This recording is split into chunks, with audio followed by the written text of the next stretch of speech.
Howdy y'all, we're going to talk about objects in The Sims House Party. This was the original sketch I did before I made the template for the thing. Once a sim moves to here, they route to this point and it says, I am now owned by the mechanical bull object. And the animation occurs where they move to here and then up to here. Once they get up here, they will do all the riding and all the falling off animation, or girl falls off, boom, and then has to come back to this point and walk off facing out. And while they're inside the object, they are owned by it. This is where they live. This is their house for the moment. They aren't going nowhere.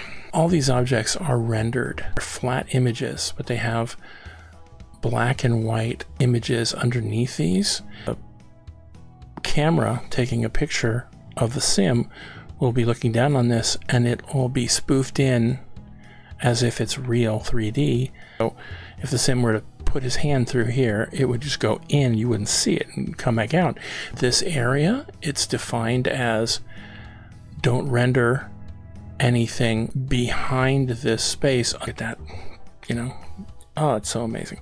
With the art style, we made things so that you would pay attention to the brightest and the lightest things. Look at how muted the blue is. It's not really radiant like radioactive blue.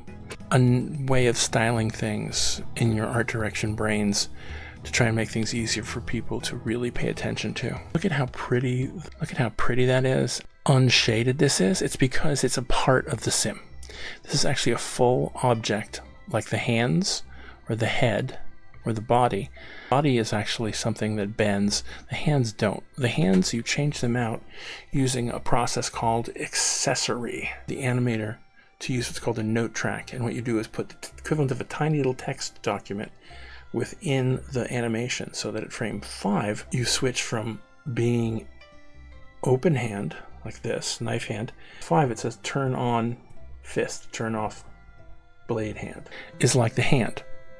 It's just a low polygon version of this guy. And one of the reasons why this looks so different from here to here is that it's not being lit and rendered. You know, this is something that someone at the studio like New Pencil would render out over the process of like minutes or hours to get that beautiful look on it. Whereas this is just being rendered on the fly. Back when we were using cathode ray tube monitors, CRTs, the difference between this and this was not as great.